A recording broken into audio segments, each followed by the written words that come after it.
नमस्कार दोस्तों, आप लोग को बता दूं कि कल सुबह बहुत ही हाई लेवल का सिंटू बिहारी का एक सॉन्ग आ रहा है। वह कौन सा सॉन्ग है मैं आप लोग को इस वीडियो में बताएंगे। उससे पहले अगर आप लोग मेरे चैनल पर नए हैं और सिंटू बिहारी जी को चाहते हैं तो इस वीडियो को दिल से लाइक करके चैनल को सब्सक्राइब जरूर करें।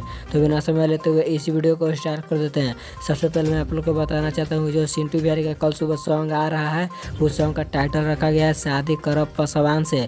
मैं आप लोग को बता दूँ कि इस सॉन्ग को गाए हैं सिंटू बिहारी और सुजाता संगम और इस सॉन्ग को लिखे हैं धीरज धड़कन। और म्यूजिक की बात की जाए तो इस सॉन्ग में म्यूजिक दिए हैं रोशन राव जो काफ़ी बवाल का म्यूजिक देते रहते हैं। और आप लोग को बता दूं कि इस सॉन्ग को कल सुबह Sintu Bihari hits present YouTube channel के माध्यम से सुबह 5:30 बजे रिलीज़ किया जा रहा है। तो आप लोग इस सॉन्ग को जरूर सुनेगा जो काफ़ी बवाल का सॉन्ग है। तो यही थी खबर। अगर वीडियो अच्छी लगे तो इस वीडियो को ज़्यादा से ज़्यादा शेयर करें और मेरे चैनल पर ना है तो मेरे चैनल को भी सब्सक्राइब जरूर करें और कॉमेंट करके बताएं कि आपको यह कैसा वीडियो लगा। तो मिलते हैं नेक्स्ट वीडियो में, तब तक के जय भोजपुरिया समाज।